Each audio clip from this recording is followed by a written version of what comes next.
Stock మార్కెట్లో invest చేసి మీ డబ్బులు డబుల్ చేసుకోవాలనుకుంటున్నారా? విజయవాడలో జరిగే సుందరరామిరెడ్డి గారి లైవ్ సెమినార్ కి అటెండ్ అవ్వండి. నమస్కారం, సుమన్ టీవీకి స్వాగతం. 2025 సంవత్సరం నవగ్రహాల స్థితిగతులు ఎలా ఉన్నాయి, ద్వాదశ రాశుల వారికి ఎటువంటి ఫలితాలని అందజేస్తున్నాయి, ఈ విషయాన్ని తెలియజేసేందుకు మనతో పాటు ఉన్నారు ప్రముఖ జ్యోతిష శాస్త్ర పండితులు, శ్రీచక్రపీఠ వ్యవస్థాపకులు బ్రహ్మశ్రీ ప్రదీప్ జోషి గారు. గురుగారు నమస్కారం. శ్రీమాత్రే. గురుగారు, ఈ 2025 సంవత్సరం వృషభ రాశి వారికి ఎలా ఉండబోతుంది? సో వాళ్ళ పొజిషన్ ఎలా ఉంది? టాప్లో ఉందా లేకపోతే డౌన్లో ఉందా? శ్రీ గురుభ్యో నమః. శ్రీమాత్రే నమః. వృషభ రాశి వారు తప్పకుండా ఈ సంవత్సరము లాకర్ కొని పెట్టుకోండి. లాకర్ కొనుక్కోండి, మంచి పెద్ద లాకర్ కొనుక్కోండి, పెద్ద బీరువా కొనుక్కోండి. ఎందుకోసం అంటే మీకు ధనలక్ష్మి మీ ఇంటికి రాబోతుంది, ఫుల్ డబ్బులు పట్టుకొని వచ్చేస్తుంది మీకు. వృషభ రాశి వారికి 30 సంవత్సరాల తర్వాత, ఎన్ని సంవత్సరాలు? 30 సంవత్సరాల తర్వాత 11వ స్థానం లోపలికి శని వస్తున్నాడు. మార్చి 38 వరకు ప్రశాంతంగా ఉండండి, దేని జోలికి వెళ్ళకండి. మార్చి 30 ట్రాప్. మార్చి 30 వరకు ఎలకకి ఎట్లాగైతే ట్రాప్ వేస్తారో అట్లా మీకు శని దశమ స్థానంలో ఉన్నప్పుడు ట్రాప్ వేస్తాడు. ట్రాప్లో పడి అప్పులో పడ్డారా, శని ఏకాదశంలో 2 సంవత్సరాలు ఉన్నా మీకు ఏమీ ఒరగదు, గుర్తుపెట్టుకోండి. ఈ 3 నెలలు జనవరి 1 నుంచి తీసుకొని మార్చ్ 28 వరకు తిన్నావా, పడుకున్నావా, తెల్లారిందా, ఎవరు ఏది అడిగినా గుర్తులేదు, మర్చిపోయా, తెలియదు, ఇదే చెప్పాలి మార్చి 28 దాకా. ఎందుకోసమంటే శని వచ్చేటప్పుడు 10వ స్థానంలో ఉంటాడు కదా, రాజ్య వశీకరణం చేసుకొని బంధిస్తాడు. సో ఆయన బంధించకుండా మీరు కామ్గా కూర్చోండి. ఏం లేదు, ఈ 3 వర్డ్స్ గుర్తుపెట్టుకోండి. వృషభ రాశి వారు ఏం లేదు, తెలీదు, గుర్తులేదు, మర్చిపోయా, మార్చ్ 28 వరకు.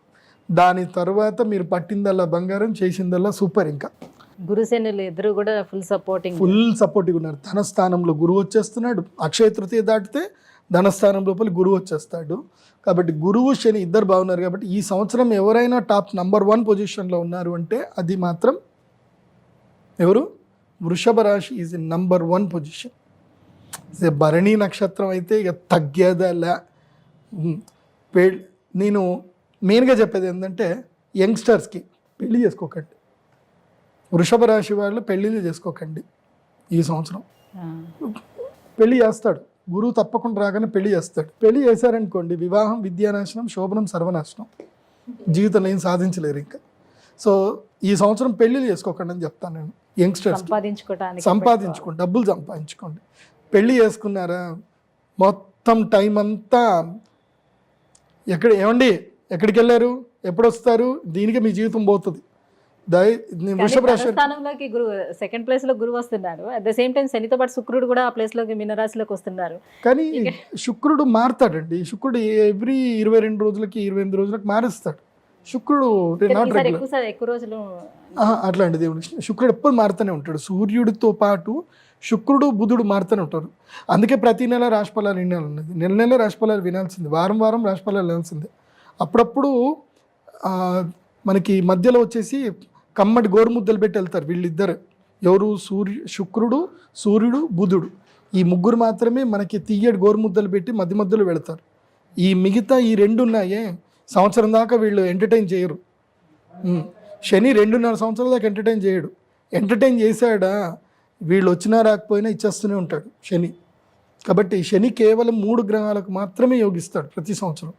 2.5 సంవత్సరాలకు ఒకసారి 3కి మాత్రం యోగిస్తాడు. ఈ సంవత్సరం ఇప్పుడు వచ్చింది వృషభ రాశి వారికి. అప్పుడు నా టైం ఆగయా, మీ టైం వచ్చేసింది. నేనేమంటాను అంటే ఈ టైంలో పెళ్ళిళ్ళు చేసుకోకండి అని చెప్తాను. పెళ్ళి చేసుకోవడం వల్ల టైం అంతా వేస్ట్ అయిపోతుంది. ఒకసారి రామ్ గోపాల్ వర్మ గారిది మంచి ఇంటర్వ్యూ చూడండి, చూసినాక పెళ్లి చేసుకోండి. వృషభ రాశి వారు మాత్రం సంపాదించండి, ఎంత సంపాదించాలంటే అంత సంపాదించాలి. కాంప్రమైజ్ అయ్యి కకృతి పడి పెళ్ళిళ్ళు చేసుకోకండి ఈ సంవత్సరం మాత్రం. నేను క్లియర్గా చెప్తున్నా. ఇల్లు కట్టుకోండి, 30 సంవత్సరాల తర్వాత. అండ్ అప్పుల పాలు కూడా కాదు, అప్పులు కూడా చేయకూడదు. ఈ హౌసింగ్ లోను ఇవి ఏవైతే ఉన్నాయో ఇవి గుదిబండ. నీవు జీవితంలో ఎదగడానికి నీకు ఏ అవకాశాన్ని ఇవ్వదు చెప్తున్నా. నువ్వు రిస్క్ చేయలేవు జీవితంలో. ఇప్పుడు రిస్క్ చేయాల్సిన టైం ఇది. రిస్క్ చేయాలంటే ఫ్రీగా ఉండాలి. ఇప్పుడు మనం ఒక 5 కిలోల 10 కిలోల బస్తాన్ని మనం మెడలో వేసుకొని మనం పరిగెత్తగలుగుతామా? ఫాస్ట్గా పరిగెత్తలేము. ఏమీ లేకుండా ఉంటేనే స్పీడ్గా పరిగెత్తగలుగుతాం. సో ఎలాంటి బాధ్యతలు ఏమీ లేకుండా ఫ్రీడమ్ ఆఫ్ థింకింగ్ తోటి వెళ్ళండి. ఇంకా ఎవరికైనా ఏదైనా కమిట్మెంట్ ఇవ్వాలి అన్నా సరే ఆలోచించకూడదు, ఇదేంద్రా నాకు ఈ బాధ్యతలు ఉన్నాయి కదా అన్న ఆలోచించకూడదు. అలా వెళ్ళండి వృషభ రాశి వారు. సో మీకు పట్టిందల్లా బంగారం అంటే అర్థం అదే మీరు ఒక హౌసింగ్ లోన్కో దేనికో ఈఎంఐలకో కమిట్మెంట్ అయిపోయారు అనుకోండి, ఇంకేం ఉండదు. ఈ కార్పొరేట్ వీళ్ళు చేసేది ఇదే, వాళ్ళు ట్రాప్లో చేస్తారు. కార్పొరేట్ ట్రాప్ అంటారు. ఏందో తెలుసా, మీరు జాబ్లో జాయిన్ అవ్వగానే మీకు వెల్కమ్ కిట్ ఇచ్చేస్తారు. ఏదో bank zero balance account welcome kit ఇస్తారు, దాంతోపాటు క్రెడిట్ కార్డు కూడా ఇచ్చేస్తారు. ఇంకా ఇక మనోళ్ళు వచ్చింది కదా ఉద్యోగం అని సర్ర గిక్తారు. ఇంకా క్రెడిట్ కార్డు అప్పాయి కూర్చుంటుంది. వాడికి కావాల్సింది అదే కదా, కార్పొరేట్ వాడికి కావాల్సింది ఏంది, వీడు లేబర్ లాగా పనిచేయాలి. లేబర్ లాగా వీడికి అప్పు ఉంటే తప్ప వీడికి భయపడ్డు పని చేయడు. సో అట్లాగే ఉంటుంది. సో డోంట్ ట్రాప్, దాంట్లో క్రెడిట్ కార్డ్ ట్రాప్లో పడకండి. ఫ్రీడమ్ ఆఫ్ థింకింగ్లోకి వెళ్ళండి. స్టార్టప్లు బిగినింగ్ చేయండి, కష్టపడండి. Business thinking, only business thinking అంత బాగా అది చెయ్యండి. వృషభ రాశి వారు నేను చెప్పేది ఏంటంటే తప్పకుండా ఆస్ట్రాలజర్ని కలవండి. ఓకే, నన్ను కలిస్తే ఇంకా మంచిది. ఎందుకోసమంటే ఐఎమ్ బిజినెస్ ఆస్ట్రాలజర్. నేను ఎవరికి ఏది చెప్పాలో ఎటువైపు ఎట్లా పంపించాలో నేను పంపిస్తాను. నేను పరిహార పూజలు చెప్పడం తక్కువ, గైడ్ లైన్స్ ఇవ్వడం ఎక్కువ ఉంటుంది నాతో మాట్లాడితే. Because I know the world. నేను ఎకనామిక్స్ నాకు తెలుసు. ప్రపంచం పోకడలు తెలియని వాళ్ళ దగ్గర పోయి మీరు ఏం చెప్పించుకున్నా వేస్ట్. ప్రపంచం పోకడ తెలియాలి, గ్రహాల పోకడ తెలియాలి, రెండు తెలుస్తూనే నడుస్తుంది. సో రండి, నా దగ్గరికి రండి, 25,000 పట్టుకొని రండి, నేను చెప్తా పక్కా. గురుగారు, మరి వీళ్ళు అంతా బాగానే ఉంది కాబట్టి ఇంకెలాంటి పరిహారాలను పాటించాల్సిన అవసరం లేదంటారా? ఏముంటుంది, గమంట తగ్గించుకోవాలి, గర్వం పెరుగుతుంది. గమంట తగ్గించుకోవాలి. ఇంకోటి గర్వం పెరుగుతుంది. ఇంకోటి భరణి నక్షత్రం వాళ్ళకి ఏంటంటే వాళ్ళు జుకెంగనయ్య అంటారు. అక్కడ ఏమైపోతుందనంటే ఒక్కటి గుర్తుపెట్టుకోండి అండి, భరణి నక్షత్రం వాళ్ళు తమ ఫ్యామిలీ లైఫ్లో ఎంత మూర్ఖంగా ఉంటే వాళ్ళకి అంత మంచిది. మూర్ఖంగా అంటే పెళ్ళాం పిచ్చోడన్నా సరే, మా ఆయనకి ఏం తెలీదు, మూర్ఖుడు, ఎదవా, ఏదన్నా సరే అంతేగా అనాలి. భరణి నక్షత్రం వాళ్ళకి కృతిగా కూడా అంతే. ఎవరికైనా గుర్తుపెట్టుకోండి అండి, జీవితంలో మనకి బయట ఎక్కడైనా అదృష్టం వస్తుందంటే ఇంట్లో అదృష్టం ఆపుతుంది. ఇంటి వాళ్ళు ఆపుతారు. ఇంట్లో అదృష్టం ఉంది, ఇల్లు బాగుంది, బయట రాదు. ఇది ఎప్పుడూ ఈ బ్యాలెన్స్ అనేది తప్పుతుంది.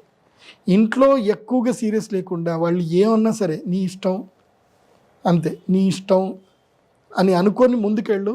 డబ్బులు బయట గెలుస్తావు, ఇంట్లో గెలవలేదు అనుకో, బయట గెలవలేదు. అది బాగా గుర్తుపెట్టుకోండి.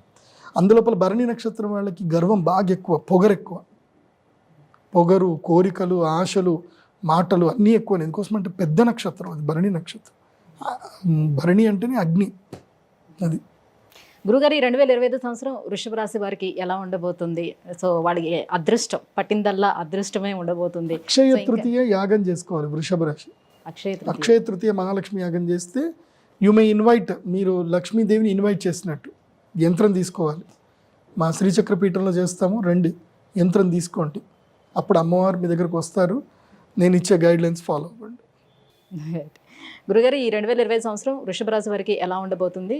చిన్న పరిహారాలు ఏమేమి చేసుకోవాలి? సో వాళ్ళకి ఎంత అదృష్టం పట్టనుంది? ఈ విషయాలన్నీ కూడా తెలియజేసినందుకు ధన్యవాదాలు. శ్రీమాత.